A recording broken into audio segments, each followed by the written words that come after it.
Hello guys, welcome back to my channel. आज मैं for you I am still live का last part share करने जा रही हूँ। जैसे कि हमने कुछ लास्ट पार्ट में देखा था कि किस तरीके से हमारे वांग जी ने विंग से वादा किया था कि वो हमेशा उसके साथ रहेगा। एंड हमने लास्ट टाइम ये भी देखा था कि किस तरीके से हमारे कुरैन शिचेन का किसी का लेटर आता है एंड वो वहाँ से चले जाते हैं। अभी हमें स्टोरी के आगे दिखाया जाता है कि हमारा वांग जी विंग को तैयार कर रहा था। विंग ने वांग जी को रेड कलर का एक ब्यूटीफुल सा रोब पहनाया था जिसमें गोल्डन कलर की डिज़ाइन थे। वांग जी उसमें बहुत ज़्यादा क्यूट लग रहा था। विंग वांग जी को रोब पहनाता है एंड उसके बाद उसके जो बाल होते हैं जो कि काफ़ी ब्लैक कलर के एंड लंबे होते हैं उसे एक पोनी टेल में बांधता है एंड उसमें भी वाइट कलर का रिबन लगा देता है। विंग वांग जी को मिरर में दिखाता है वो कितना ज़्यादा क्यूट लग रहा है। वांग जी जब अपने आप को देखता है तो वो अपने आप को पहचान भी नहीं पाता कि वो वही गुसू का प्रिंस है जो कि हमेशा वाइट एंड ब्लू क्लॉथ में रहता था। वांग जी विंग को देखकर बोलता है, विंग ये मुझ पर कितना ज़्यादा अच्छा लग रहा है ना। तो विंग कहता है, हाँ मुझे लगता है कि तुम मेरे रंग में काफ़ी ज़्यादा अच्छे लगते हो लंचा। हमारा वांग जी शर्मा जाता है एंड विंग के चेस्ट पे लग जाता है एंड उसे हक कर लेता है।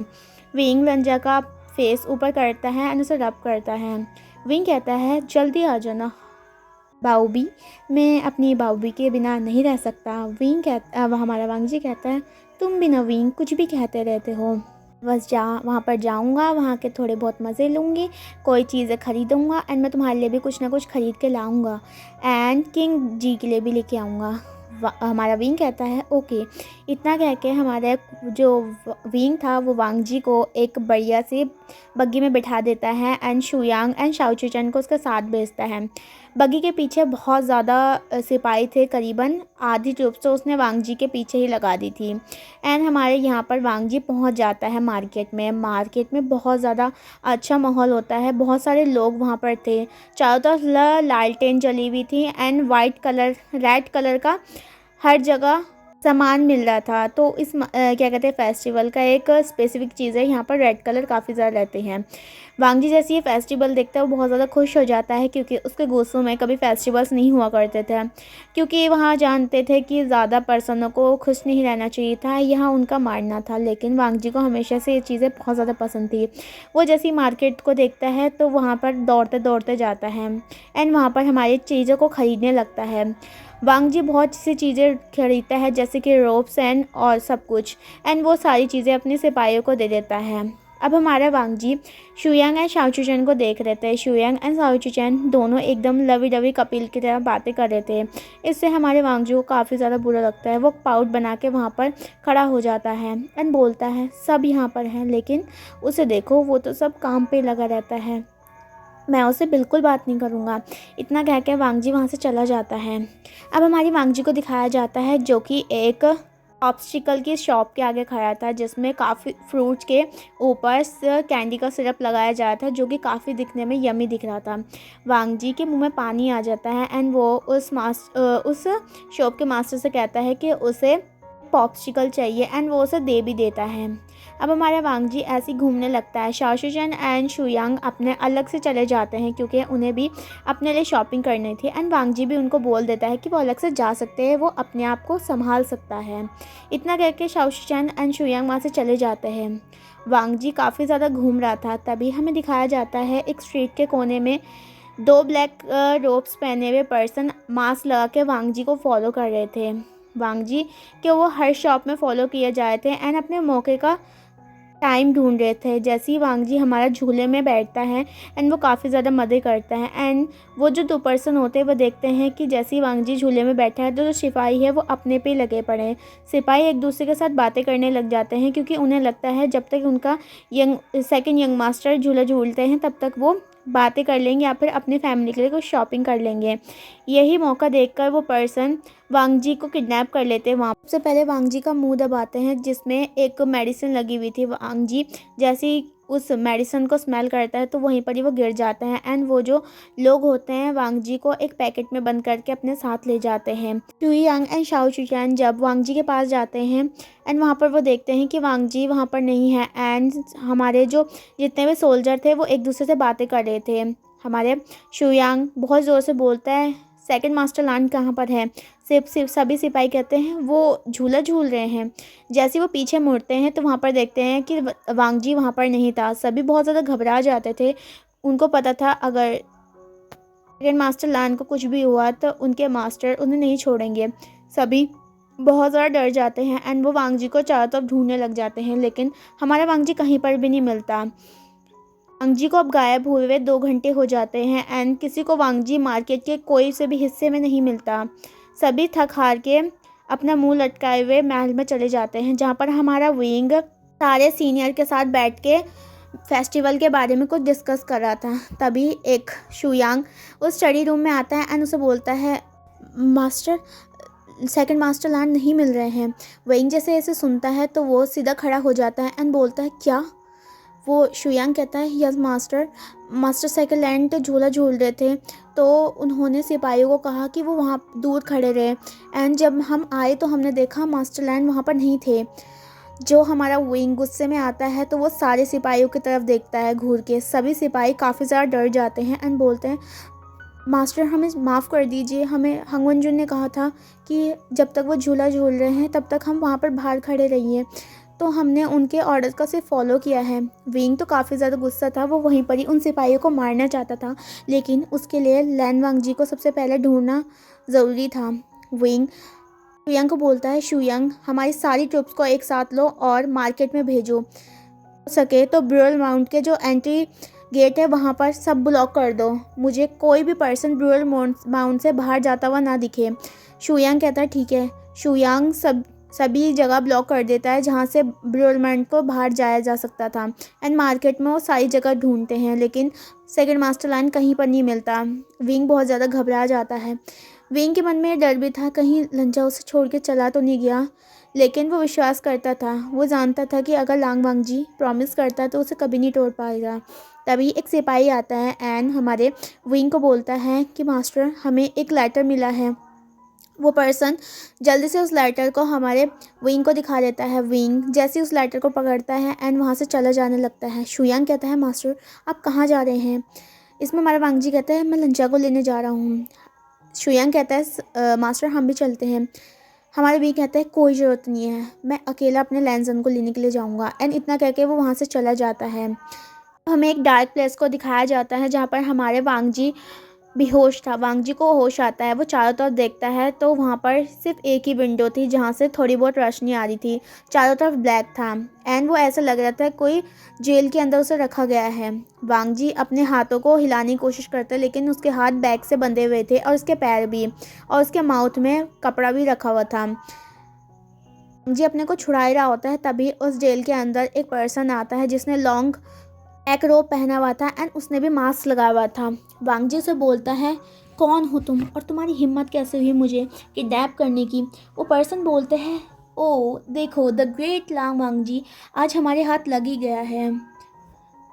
पर्सन बोलता है, तुम्हें रेसिस्ट करने की ज़रूरत नहीं है सेकंड मास्टर लैंड, हम आपको छोड़ देंगे, बस जब तक हमें वो चीज़ ना मिले तब तक तुम हमारी खातिरदार में रहोगे।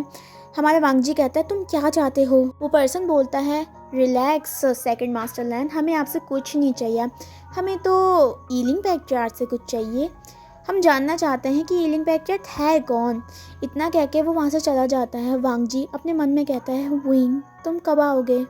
में दिखाया जाता है कि विंग एक प्लेस में जाके खड़ा हो जाता है एंड बहुत ज़्यादा गुस्से में था। वो अपने फ्लूट को बजाने लगता है एंड उस प्लेस में उसके गोस्ट ट्रूप्स आ जाते हैं। वो गोस्ट ट्रूप्स से सारी जगह पे हमला करने लग जाता है एंड वो सभी उन लोगों को मारने लग जाता है। विंग इतना कह के केव के अंदर जाता है जहाँ पर वो देखता है जगह अंधेरा था। विंग कुछ समझ नहीं पा रहा था। वो लैंजन को बुलाने लग जाता है, लेकिन उसे कोई रिस्पॉन्स नहीं आता है। तभी अचानक से उस प्लेस में एक लाइट सी जलती है। विंग के पीछे से कोई बोलता है, वेलकम द डेमोनिक कल्टीवेशन के ग्रैंड मास्टर ईलिंग पैक्ट्रियार्च, आज हमारे सामने क्या बात है? जैसे ये बात विंग सुनता है तो वो पीछे मुड़ता है एंड हमारे मिंग्याओ को देखता है। मिंग्याओ वहाँ पर बैठा हुआ था एंड उसके साइड में जिन गोंगशा भी बैठा हुआ था। वो और साइड में देखता है तो वहाँ पर हमारा जंगशा और हमारे मास्टर लैन और सिचुएन भी थे।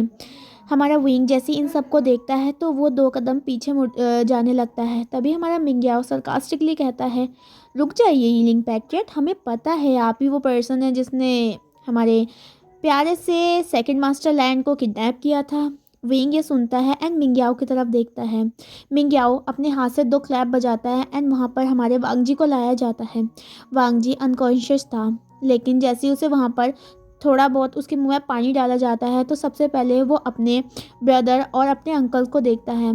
उसके अंकल और ब्रदर जैसे ही वांग जी को देखते हैं तो वो काफ़ी ज़्यादा खुश हो जाते हैं। वो वांग जी के पास दौड़ के जाते हैं एंड उसे हग कर लेते हैं। वांग जी भी अपने ब्रदर और अपने अंकल को देखकर काफ़ी ज़्यादा खुश हो जाता है। वो उसे हग करता है और उसके आंखों में आंसू भी आ जाते हैं। लैंड कुरन कहते हैं, वांग जी तुम 3 महीने से थे कहाँ बेटा, हम तुमको कितना ज़्यादा मिस कर रहे थे। बताओ वांग जी तुम्हारे साथ किसने किया ये सब कुछ। हमारा लैंड शिचैन भी कह रहा था, हाँ वांग जी मुझे बताओ, गगा उसे छोड़ेंगे नहीं जिसने तुम्हारे साथ ये सब किया है। वांग जी अभी इतना इमोशनल था कि वो अपने ब्रदर को करने से रोक नहीं पा रहा था। तभी जैसे ही वो थोड़ा इमोशन से बाहर निकलते हैं तो हमारे वांग जी विंग की तरफ देखता है एंड वो विंग की तरफ भागने लगता है। तभी हमारा मिंग्याओ होता है, वो किसी को इशारा करता है एंड जो वो पर्सन होता है वो सीधा वांग जी के गर्दन पे स्वार ढक देता है। हमारे जो लैंड कुरैन और हमारे लैंग शिचैन थे वो दोनों शॉक हो जाते हैं। वो मिंग्याओ की तरफ देखते हैं एंड बोलते हैं, मिंग्याओ तुम ये क्या कर रहे हो। इसमें हमारा मिंग्याओ कहता है, वेल मिस्टर लान आप 2 मिनट चुप हो सकते हैं, हमें अपने काम करना पड़ेगा, राइट फादर। एंड ये कहकर वो गोंगशा की तरफ देखता है एंड गोंगशा भी अपना सर हिलाते हैं। वो दोनों काफ़ी ज़्यादा शॉक हो जाते हैं कि ये दोनों करना क्या चाहते हैं। तो हमारा जंगशा बाहर आगे को आने लग जाता है, लेकिन हमारा जो मिंग्याओ होता है वो अपने सोल्जर को कह के जंगशा को भी कैद करवा देता है। अब हमारे जंगशा और हमारे कुरैन और हमारे लैंड शिचैन और वांग जी सभी हमारे मिंग्याओ के सिपाहियों के कब्जे में थे। जंगशा काफ़ी ज़्यादा गुस्सा हो रहा था। इसमें हमारा मिंग्याओ कहता है, आप थोड़ी शांति रखिए, हम आपके साथ कुछ नहीं करने वाली हैं। जो चीज़ हमें मिल जाएगी उसे अगर हमें यीलिंग पैक्ट दे जाएंगे तो वो काफ़ी ज़्यादा अच्छी बात होगी, नहीं तो सबको यही मारना पड़ेगा। इसमें जंगशा बोलता है कि यीलिंग पैक्ट कौन होता है हमारी चीज़ देने वाला। तो इसमें बोलता है, वेल मुझे लगता है नमक के प्रिंस को भी कुछ नहीं पता यीलिंग पैक्ट के बारे में। क्या वो जानते नहीं है कि यीलिंग पैक्ट उनके बहुत ही ज़्यादा करीबी पर्सन है। जंगसा कंफ्यूज होकर पहले तो मिंग्याओ की तरफ देखता है एंड दूसरा यीलिंग पैक्ट की तरफ देखता है। जैसे ही हमारा विंग देखता है कि जंगशा उसे देख रहा है तो वो अपना सर नीचे कर लेता है।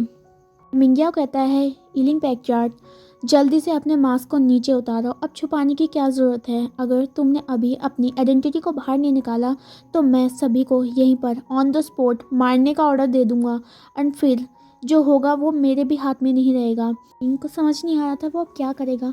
वो अगर अपना मास्क वहीं पर उतार देगा तो वो अपने इमोशन को कंट्रोल नहीं कर पाएगा, लेकिन वो सभी को मरता हुआ नहीं देख सकता था। विंग कुछ नहीं सोचता एंड सीधा अपने धीरे धीरे हाथों से अपने सर के बैक साइड में ले जाता है एंड मास्क की जो डोरी होती है उसे खोल देता है। मास्क जैसे नीचे गिरता है तो सभी उस पर्सन को देखकर शॉक थे। सभी देखकर शॉक थे कि यीलिंग पैक्ट सच में था कौन। जंगशा एक स्टेप आगे बढ़ता है लेकिन उसके गर्दन में स्वार थी तो आगे नहीं बढ़ पाया था। मिंग्याओ कहता है, वेल मास्टर जैन आपको पता चला कि ये पर्सन आपके लिए कुछ भी कर सकते हैं एंड हमारे सेकंड मास्टर लैंड के लिए भी, एंड यही वो पर्सन है जिसने हमारे सेकंड मास्टर लैंड को किडनैप किया था। सभी विंग की तरफ देखते हैं। विंग ने अपना सर नीचे कर रखा था लेकिन वो अपना सर ऊपर करता है और बोलता है, मिंग्याओ तुम क्या करना चाहते हो, तुम्हें क्या चाहिए मुझसे, तुम इन सब को छोड़ दो, इनकी कोई गलती नहीं है। मिंग्या बोलता है, वेल मास्टर मैं चाहता हूँ कि आप हमारे को वो यिन आयरन का टुकड़ा दे दीजिए एंड साथ में अपनी इस फ्लूट को भी दे दीजिए। विंग जैसे ये सुनता है तो वो काफ़ी ज़्यादा गुस्से में आ जाता है। सभी काफ़ी ज़्यादा शॉक थे कि मिंग्याओ इसकी मांग क्यों कर रहा है, और हमारा जो हमारा जिन गोंगशा था वो भी ऐसे ही बैठा हुआ था, वो किसी को कुछ नहीं बोल रहा था। विंग काफ़ी ज़्यादा गुस्से में आ जाता है। वो बोलता है, तुम्हें पता है ना तुम क्या मांग रहे हो मिंग्याओ, अपनी हद में रहो, लिमिट में रहो। मिंग्याओ कहता है, मैं अपनी लिमिट में ही हूँ वेल मास्टर भी, लेकिन तुम जानते नहीं हो हमने कितना सेक्रीफाइस किया इसके लिए तो हमने बेचारे वैन को भी बीच में फंसा दिया था। जैसे जंगशा और लैंड कुरैन ये सोचते हैं वो मिंग्याओ की तरफ देखते हैं।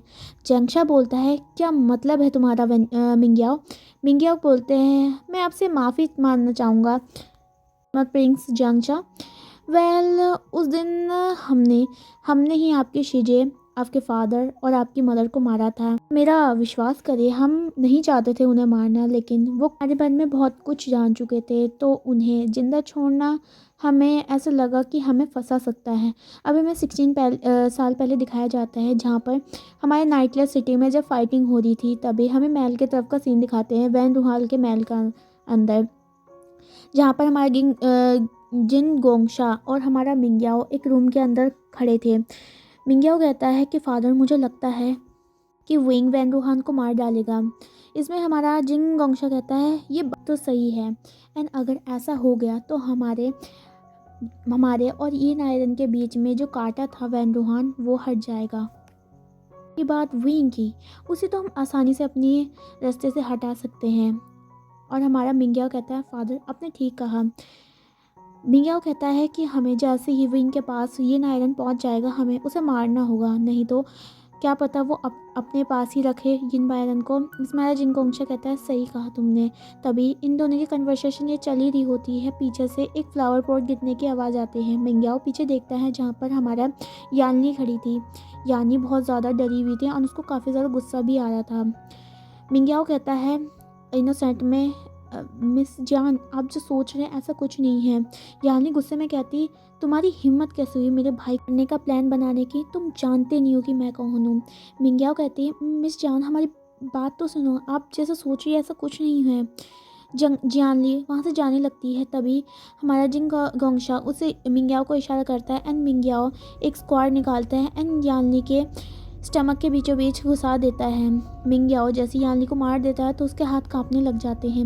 वो अपने फादर को बोलते हैं, फादर अगर किसी को पता चल गया कि हमने प्रिंसेस यानली को मार लिया है, तो जिन गोंगशा कहते हैं तुम फिक्र मत करो, किसी को पता नहीं चलेगा इस बारे में, एंड किसी को पता चला तो हम ये सारा इल्ज़ाम वैन पे लगा देंगे।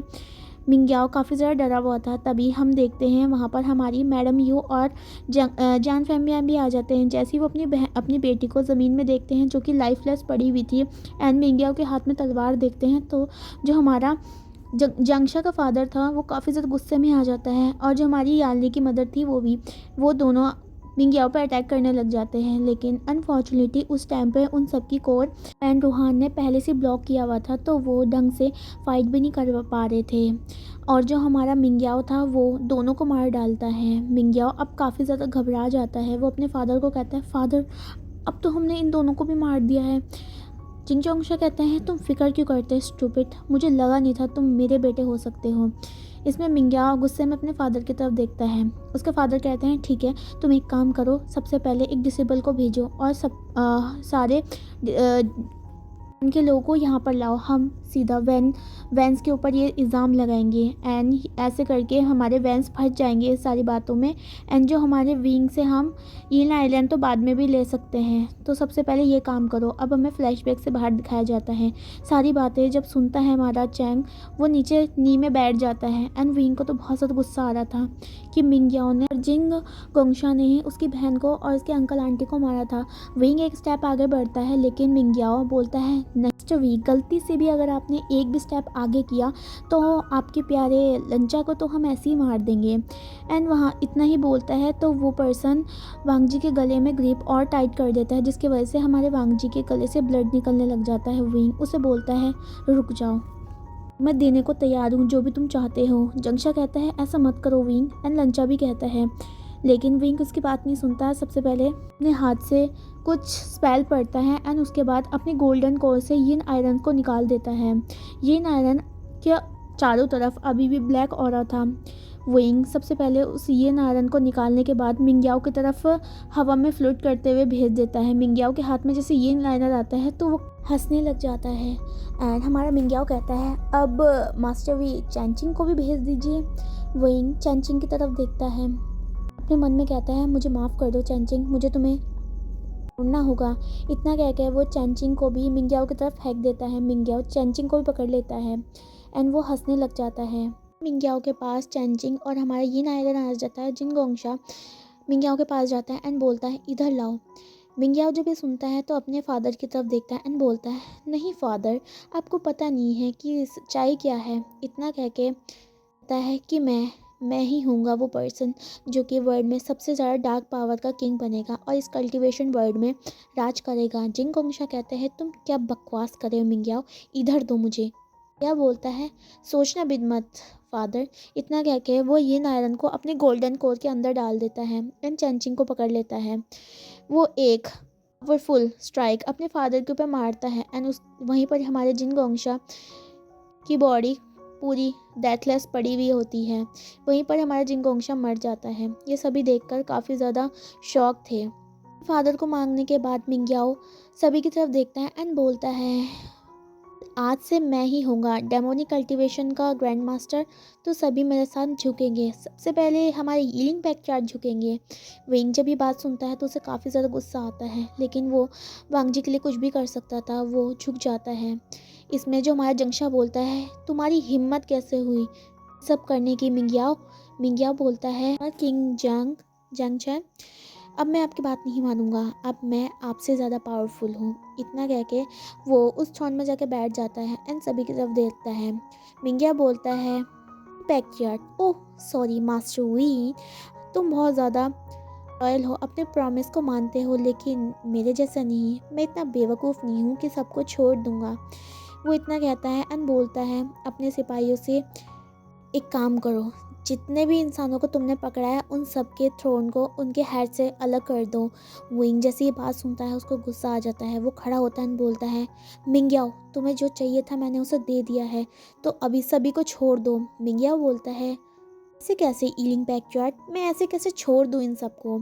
मिंग्याओ उन सबको इशारा करता है। वो सभी के थ्रोन में रखे हुए स्क्वाड को दबाने लगते हैं, लेकिन अचानक से वहाँ पर स्मोक का एक ब्लास्ट होता है एंड सभी जोर जोर से खांसने लग जाते हैं। सारे सिपाही अनकॉन्शियस हो जाते हैं। मिंग्याओ ने अपनी नोज़ को बंद कर दिया था।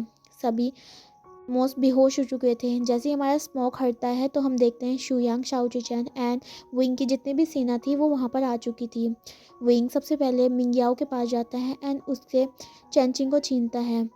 के बाद उसकी गोल्डन कोर से अपने यिन आयरन को निकाल देता है। मिंग्याओ कुछ नहीं कर पा रहा था क्योंकि विंग इतने फोर्सफुली और इतनी स्पीड के साथ ही करता है तो उसे पता भी नहीं चलता है। मिंग्याओ देखता है कि वो पूरा पकड़ा गया एंड उसके सिपाही अनकॉन्शियस है, तो वो भागने की कोशिश करता है, लेकिन विंग उसको उसकी गर्दन से पकड़ लेता है एंड उसके नेक को दबाने लगता है। मिंग्याओ झपटाने लगता है एंड कुछ देर बाद उसकी जो बॉडी होती है वो लाइफलेस हो जाती है क्योंकि विंग ने उसको मार चुका था। विंग उसकी बॉडी को नीचे फेंक देता है एंड मिंग्याओ वहीं पर ही मर जाता है। अभी हमारा किंग मिंग्याओ को मारने के बाद हमारे शुयांग के पास जाता है एंड बोलता है इसकी बॉडी ले जाओ और कहीं ऐसी जगह पे फेंको कि दोबारा से ऐसा इंसान इस दुनिया में पैदा ना हो।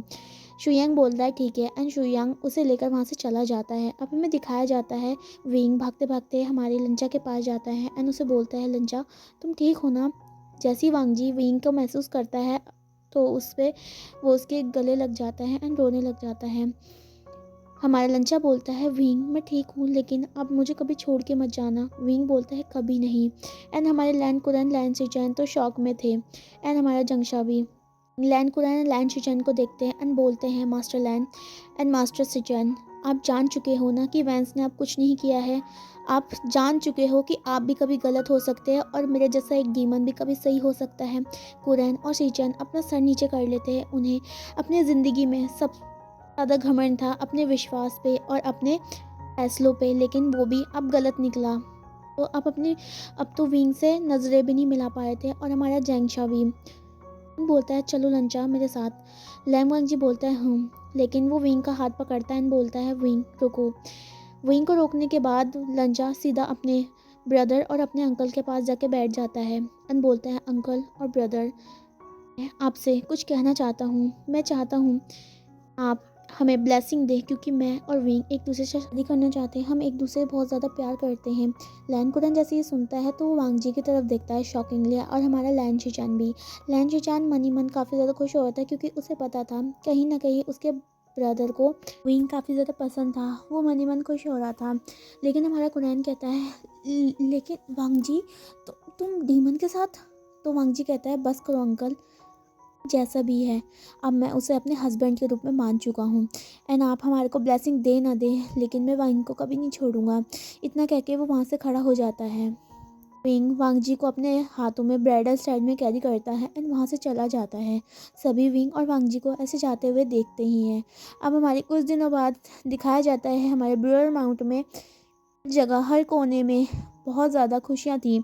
हर जगह जलाए हुए थे एंड डेकोरेशन हुआ कर गया था एंड जो हमारे ब्रूअर माउंट के जो रास्ते थे वहाँ पर फ्लावर के पेटल बिछाए गए थे, क्योंकि आज हमारे ब्रूअर माउंट के किंग ईलिंग पैट्रियार्ट एंड सेकंड मास्टर लैंड की वेडिंग थी। सभी काफ़ी ज़्यादा खुश थे कि फाइनली उनके मास्टर की लाइफ में कोई ना कोई आ जाएगा। अब हमें वांग जी की तरफ का सीन दिखाया जाता है। वांग जी को हमें हमारी जो विचेस थी वो रेडी कर रही थी एंड वांग जी ने वाइट कलर की रोब्स पहनी हुई थी। उसे वेल्स भी पहनाया जाता है एंड उसका मेकओवर भी किया जाता है। वांग जी बहुत ज़्यादा सुंदर लग रही थी। विचेस तो बहुत ज़्यादा वांग जी को देखकर खुश थी एंड अपने मास्टर के लिए भी थी। ये वांग जी के रूम में लैन सिचन आते हैं। लैन सिचन वांग जी को देखते हैं एंड बोलते हैं, वांग जी तुम बहुत ज़्यादा सुंदर लग रहे हो। वांग जी बोलता है, थैंक यू गर्ल, खुश हूँ कि आप हमारी वेडिंग में आए। शिचन बोलते हैं कि वांग जी ऐसा हो सकता है कि मैं अपने लिटिल ब्रदर की वेडिंग में न आऊँ। जी बोलता है हाँ, और वो एक दूसरे को हक कर लेते हैं। अब हमारे जो शिचैन होता है वो वांग जी का हाथ पकड़ते हैं एंड उसे सेरेमनी हॉल में ले जाते हैं, जहाँ पर हमारा विंग पहले से ही खड़ा था। विंग ने भी रेड कलर का रिबन अपने बालों पे लगाया था एंड रेड कलर का रोब पहना गया था, जिसमें गोल्ड की काफ़ी अच्छी डिज़ाइनिंग थी एंड उसमें वो काफ़ी ज़्यादा ब्यूटीफुल लग रहा था। देखता है कि लैन सिचन वांग जी को बहुत आसानी से एंड बहुत खूबसूरती की तरह से उसके पास लेके आते हैं एंड जो वांग जी का हाथ होते हैं वो विंग के हाथ में दे देते हैं। हमारे जंगशा और हमारे जो लैन कुरैन थे एंड सारे जितने भी क्लैन के लोग उनकी वेडिंग में मौजूद थे। सभी को पता चल चुका था कि हमारा जो विंग था वो निर्दोष था। विंग और जो हमारे वांग जी जैसे ही एक दूसरे के सामने आते हैं तो वांग जी तो शर्मा के विंग के से अपनी नज़रें हटा देता है, जिससे विंग जो होता है वो अंदर ही हंस रहा होता है वांग जी की ऐसी हरकतों से। तभी जो हमारे प्रीस्ट आते हैं एंड हमारी वेडिंग स्टार्ट हो जाती है। 3 वो होस्ट होते हैं एंड वो बो डाउन भी करते हैं। उसके बाद वाइन एक्सचेंज होती है एंड उन दोनों की मैरिज कंप्लीट हो जाती है। अभी हमारी पार्टी चल रही होती है। सभी से बात कर रहा सारे क्लैन के लोगों से एंड उन्हें पार्टी भी दिया था। विंग ने अपने क्लैन के लोगों को भी बुलाया था एंड उन्हें भी बहुत अच्छे से उन्होंने पार्टी दी थी एंड क्लैन के लोग काफ़ी ज़्यादा खुश थे कि फाइनली उनके मास्टर की मैरिज हो गई है आज। विंग सभी से बातें कर ही रहा होता है, तभी जंगशा उसके पास आता है। जंगशा बोलता है, विंग क्या क्या मैं तुमसे कुछ बात कर सकता हूँ। विंग जंगशा की तरफ देखता है एंड बोलता है, ठीक है चैंग चलो। विंग और जंगशा एक रूम में आते हैं। जैसी विंग रूम में एंटर करता है तो जंगशा उसके पैरों में गिर जाता है और उसे देखता है। विंग जैसे ये देखता है वो जंगशा को उठाता है और बोलता है, जंगशा तुम्हें क्या हो गया, तुम ऐसे क्यों बैठे गए हो। हमारा जंगशा कहता है, विंग मुझे माफ़ कर दो कि मैंने तुम्हारा विश्वास नहीं किया। मैंने उन लोगों का विश्वास किया, अपने ब्रदर का विश्वास नहीं किया जिसके साथ मैं बचपन से खेला करता था। विंग कहता है, कोई नहीं जंगशा, सिचुएशन ऐसी हो गई थी। तुम्हारी जगह अगर कोई और भी होता तो वो मुझे ही गलत समझता। जंगशा बोलता है, लेकिन आज अंकल को, मदर को और शिजे को मेरे ऊपर बहुत ज़्यादा गुस्सा आता है जब उन्हें पता चलता है कि मैं तुम्हारे खिलाफ़ था। विंग कहता है, ऐसा कुछ नहीं है जंगशा, हम एक फैमिली हैं। हाँ माना मैं तुम्हारी रियल फैमिली नहीं हूँ, लेकिन मैं तुम्हें अपनी फैमिली से कम नहीं मानता। तुम्हारे फादर ने और तुम्हारी मदर ने मुझे रहने की जगह दी, एक अनाथ बच्चे को उसे सहारा दिया एंड तुम्हारी शिजे ने, मतलब हमारी शिजे ने मुझे काफ़ी ज़्यादा प्यार दिया। तुम मेरे लिए हमेशा एक भाई जैसे थे और रहोगे, तो इतना ड्रामा करने की ज़रूरत नहीं है। एंड विंग थोड़ा सा इमोशनल हो गया था एंड वो बोलता है, बस भी कर जाओ, मुझे पता है तुम्हें रिग्रेट है, वैसे होना भी कैसे चाहिए। मैं वही विशन इतना टैलेंटेड बंदा था और तुम मुझसे जलते थे। इसमें जंगशा कहता है, क्या बोल रहे हो तुम विंग। तो विंग कहता है, हाँ हाँ मैं सच ही तो बोल रहा हूँ, शिजे भी मुझसे ज़्यादा प्यार करती थी, अंकल भी मुझसे प्यार करते थे। हाँ सिर्फ आंटी तुमसे प्यार किया करती थी क्योंकि उन्हें पता था कि पूरी फैमिली मुझसे प्यार करती थी। जंगशा कहता है, तुम बिल्कुल नहीं बदले वेवुशन। तो इसमें विंग कहता है, हाँ मैं बदलूंगा नहीं, सबसे ज़्यादा हैंडसम एंड सबसे ज़्यादा प्रसिद्ध पर्सन तो मैं ही हूँ। जो हमारा जंगशा होता है वो काफ़ी ज़्यादा गुस्सा हो जाता है, लेकिन वो विंग को कुछ नहीं कहता। विंग कहता है, ओ अब बस भी करो क्यूट फेरी। जंगशा और विंग हंसने लगते हैं एंड यहाँ पर जंक्षा एक बॉक्स निकालता है एंड विंग को देखता है। विंग बहुत कन्फ्यूजन से हमारे जंक्षा को देखता है एंड बोलता है ये क्या है जंक्षा। तो जंक्षा बोलता है खोलो तो सही। विंग उसे खोलता है एंड वहाँ पर बहुत सुंदर सा एक पेंडेंट पड़ा हुआ था। विंग कन्फ्यूजिंगली जंक्षा को देखता है एंड बोलता है ये किसके लिए है। हमारा जंक्षा कहता है ये तुम्हारे लिए है विंग, शीजे ने मुझे दिया था। विंग कन्फ्यूजन से जंक्षा को देखता है और पूछता है शीजे ने कब। तो हमारा जंक्षा बोलता है शीजे पहले से तुम्हारी मैरिज के लिए इसे रखती थी एंड उन्होंने मुझे बताया था कि तुम्हारा मैरिज होगा तो वो तुम्हें इसे देंगी। एंड उसके साथ साथ एक और बॉक्स जंक्षा उसको देखता है एंड बोलता है एंड ये तुम्हारे पार्टनर के लिए। विंग जैसे उन दोनों पेंडेंट को देखता है तो उसकी आंखों से आंसू निकलने लग जाते हैं। जंक्षा की भी आंखों से आंसू निकलने लग जाते हैं। वो दोनों अपनी बहन को बहुत ज़्यादा मिस कर रहे थे। एंड यहीं पर हमारा काफ़ी ज़्यादा इमोशनल सीन ख़त्म हो जाता है और हमारे वेडिंग रूम को दिखाया जाता है जहाँ पर वांग जी हमारा विंग का इंतज़ार करते करते काफ़ी ज़्यादा बोर हो जाता है। वो वेल को नीचे फेंक देता है एंड बोलता है ये स्टूपिड कहाँ रह गया है, इसे पता नहीं कि हमारी फर्स्ट नाइट वेडिंग है आज, आने दो, मैं इसको बिल्कुल भी बात नहीं करूँगा। इतना कह के हमारा वांग जी वहाँ से उतरता है एंड वॉशरूम में जाता है, शावर लेता है एंड फिर से वापस आ जाता है। तभी विंग हमारा डोर ओपन करता है एंड वांग जी ये देखकर दोबारा से अपने सर के ऊपर वेल रख देता है। विंग काफ़ी ज़्यादा आराम से वांग जी के पास जाता है जो कि बेड में बैठा हुआ था। विंग वांग जी के साइड में बैठता है एंड उसे देखने लग जाता है। वांग जी का चेहरा वैसे तो वेल पे नहीं दिख रहा था लेकिन उसे ही विंग देख सकता था कि वांग जी काफ़ी ज़्यादा ब्यूटीफुल लग रहा है। धीरे धीरे करके हमारा विंग वांग जी के वेल को उठाता है एंड वांग जी को देखता है जो कि गुस्से में टमाटर की तरह लाल था। विंग बहुत ज़्यादा कन्फ्यूजन हो जाता है। विंग बोलते हैं लंचा तुम गुस्सा क्यों हो रहे हो, आज तुम्हारी वेडिंग नाइट है ना, तुम्हें तो खुश होना चाहिए। विंग बोलता है मैं खुश होऊंगा, मैं आधे घंटे से तुम्हारा इंतज़ार कर रहा हूँ और तुम अपनी वाइफ को छोड़ के यहाँ पर कहाँ पर घूम रहे थे, क्या तुम फिर से उस के साथ थे। तो विंग कहता है ओ लंचा तुम तो हमेशा जेलस हो जाते हो, तुम्हारे अलावा मैं किसी और को क्यों देखूंगा। मेरी जब वाइफ ही इतनी ज़्यादा ब्यूटीफुल है, जो कि पूरे क्लैन के सबसे ब्यूटीफुल पर्सन के साथ मेरी शादी हुई है, तो मैं और किसी को क्यों देखूंगा। वांग जी ये बात सुन के उसके चिक्स ना हो जाते हैं। वांग जी बोलता है बस करो विंग, तुम फ्लर्टिंग बहुत ज़्यादा करते हो। तभी हमारा विंग अपने पीछे से एक बॉक्स निकालता है एंड विंग हमारे वांग जी को देता है। वांग जी उस बॉक्स को ओपन करता है जिसमें हमारी 2 क्लिप का सेट रखा था जिसमें बने हुए थे। वांग जी उसे देखता है एंड बोलता है वाओ विंग ये तो बहुत ज़्यादा ब्यूटीफुल है। हमारा विंग कहता है हाँ बहुत ज़्यादा ब्यूटीफुल है। तुम्हें पता है लंचा, तुम्हारे लिए ये क्लिप मैंने 16 ईयर पहले ख़रीदी थी एंड अब जाके मैं आप तुम्हारे को इस क्लिप को पहनाऊँगा। इतना कह के वो क्लिप्स को उठाता है एंड वांग जी के जो हेयर्स है उसमें लगा देता है, जिसमें वांग जी काफ़ी ज़्यादा क्यूट लग रहा था। वांग जी की तो धड़कनें बढ़ गई थी जैसे ही विंग ने उसके हेयर को टच किया था। एंड विंग जैसे इस क्लिप को वांग जी के सर पर लगा देता है तो बोलता है हाँ फाइनली हमारी जो बनी क्लिप्स थी उसने अपने मास्टर के सर पर लग गई है। वांग जी बोलता है बस करो विंग। विंग बोलता है नहीं एंड फिर वो वांग जी का हाथ पकड़ लेता है। वो वांग जी की आंखों में देखता है एंड बोलता है लंजा आज से हम दोनों कपल हैं। मैं बहुत सालों से इन ड्रीम को देखा करता था एंड फाइनली तुम्हारे साथ मेरी मैरिज हो गया है। मैं तुमसे वादा करता हूँ कि मैं तुम्हें हमेशा खुश रखूँगा, कभी भी तुम्हें रिग्रेट नहीं होने दूंगा कि मैं तुम्हारा हस्बैंड हूँ। वांग जी बोलता है विंग मैं कभी रिग्रेट वैसे भी नहीं करने वाला था कि तुम मेरे हस्बैंड हो।